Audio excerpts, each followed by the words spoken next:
Hello sir नमस्कार। नमस्कार, बोलिए बोलिए। सुरेश जी नमस्कार, मैं बलजीत सिंह भाटिया बोल रहा हूँ दुर्ग जिले से, छत्तीसगढ़ से। बोलिए बलजीत जी। सर मेरा ये कहना है, हाँ, हमारे जो आज के युग में जो सबसे प्रमाणिक ग्रंथ है गुरु ग्रंथ साहिब है। हाँ, गुरु ग्रंथ साहिब में भी राम के बारे में कई बार जिक्र हुआ है और कई बार कहा गया है राम के बारे में, जो राम के जो बारे में कहा गया है जी। तो हमारा ये कहना है भी राम थे और उसको कोई नकार नहीं सकता इस हिंदुस्तान में। चाहे वो इस हिंदुस्तान के अंदर जितने भी धर्म हो, चाहे वो सिख हो, चाहे जैन हो, चाहे बौद्ध हो, चाहे हिंदू हो, तो ये राम को नकारने की क्यों बातें कर रहे हैं? राम है नहीं है, ये सब बातें क्यों उठा रहे हैं करनान जी? और क्या आपको लगता है ये उसी का फल है? ये बिल्कुल उसी का फल है। राम, ये बताओ आज हिंदुस्तान के अंदर में 40% लोगों के नाम राम के साथ जुड़े हुए हैं। राम प्रसाद, राम करुणानिधि का नाम भी उसी पे है भैया। अच्छा, कैसे? बलजीत जी, इसका नाम करुणानिधि जो है ना जी, वो भी इसके भगवान राम के नाम का ही वो है पर्यायवाची।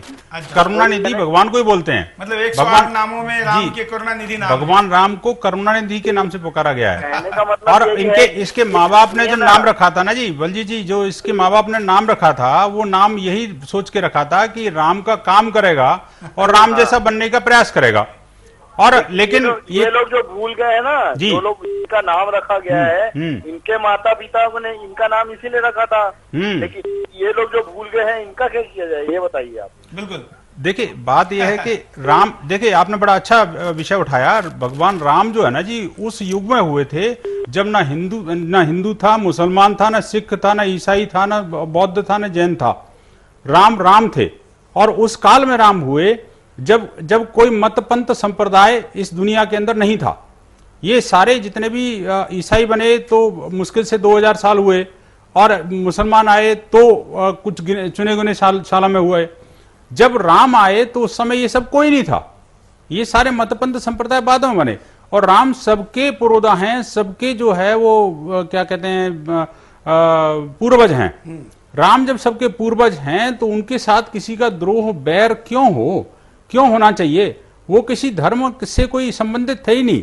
वो तो एक आदर्श पुरुष थे, भगवान थे, सबके पूजनहार थे। बिल्कुल। और उन्होंने जो काम किया, पूरे सृष्टि के लिए एक दृष्टांत तैयार कर दिया कि व्यक्ति को कैसे काम करना चाहिए, कैसे नहीं करना चाहिए, पूरी जीवन पद्धति उसकी क्या करना चाहिए, उसकी मर्यादाएं क्या होनी चाहिए। बिल्कुल। मर्यादा पुरुषोत्तम कहलाने वाले राम को ही आज आदर्श माना जाता है। अगले कॉलर। नमस्कार। नमस्कार, बोलिए। हाँ मैं विजय पांडे बोल रहा था रतलाम से। बोलिए।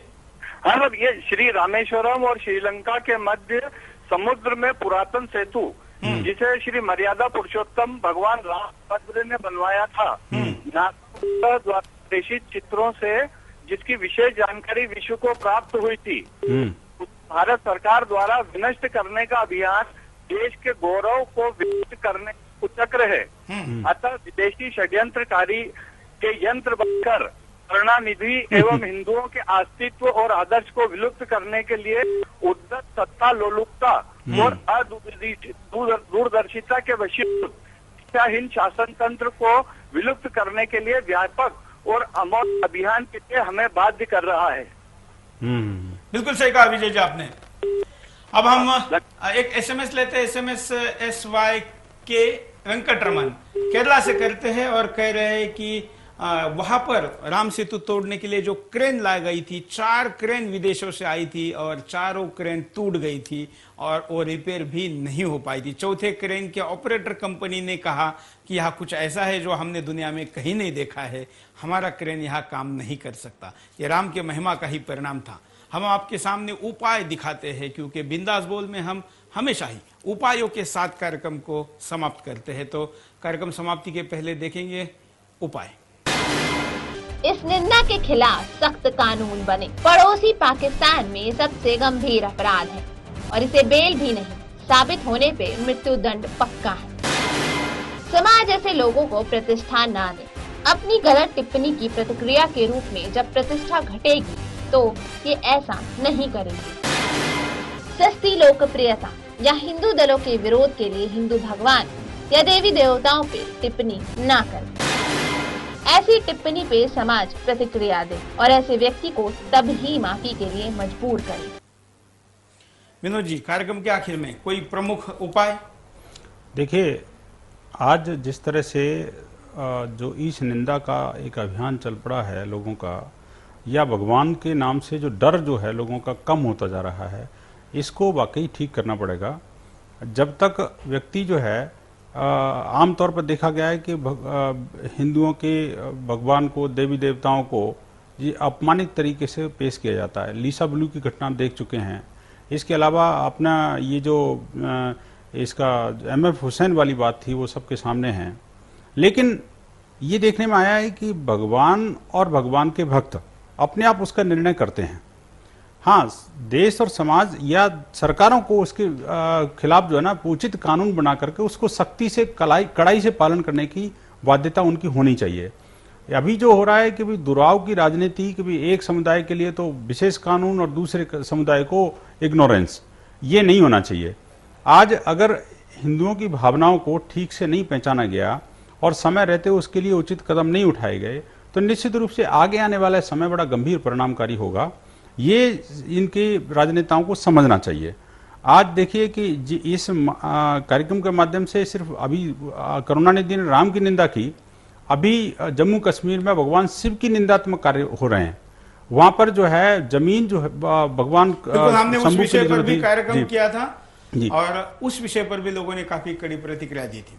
आज हमने आपके सामने विषय रखा और इस विषय पर आपने प्रतिक्रिया दी। सबसे एक लाइन में अगर किसी उपाय को बताया जाए, क्योंकि हमने घंटे भर तो काफी चिंतन किया है, चर्चा की है, लेकिन एक लाइन में अगर उपाय बताया जाए तो उपाय ये है कि अगर हमारी श्रद्धा किसी पे नहीं है तो इसका भी स्वतंत्र भारत आपको देता है, कोई बात नहीं, लेकिन दूसरे के श्रद्धा को ठेस मत पहुंचाइए, दूसरे के आस्था को ठेस मत पहुंचाइए। इस देश में भगवान नहीं है ऐसा कहने वाले को भी छूट है। आप भगवान नहीं कह सकते हो, लेकिन भगवान राम जो भी चरित्र इस धरती पर आ चुके हैं उनको आप नहीं नकार सकते। सृष्टि के कर्ता धर्ता को जिसने निर्मित की, जिसका निराकार रूप है, उसको हम नकार सकते हैं, लेकिन जो किसी आकार में पृथ्वी पर आए, वो भगवान बुद्ध हो, गुरु नानक हो या कोई भी हो, हम इनमें से किसी को भी नकार नहीं सकते। ये हमारे श्रद्धा का केंद्र है। अगर हम इस बात का ध्यान रखें तो दुनिया में चारों तरफ शांति हो सकती है, क्योंकि करुणानिधि जैसे लोग केवल भारत में नहीं है, दुनिया के कोने कोने में बैठे हैं और यही एक अशांति का बहुत बड़ा कारण है। विनोद जी, आप कार्यक्रम में आए, इसका लिए आपका धन्यवाद।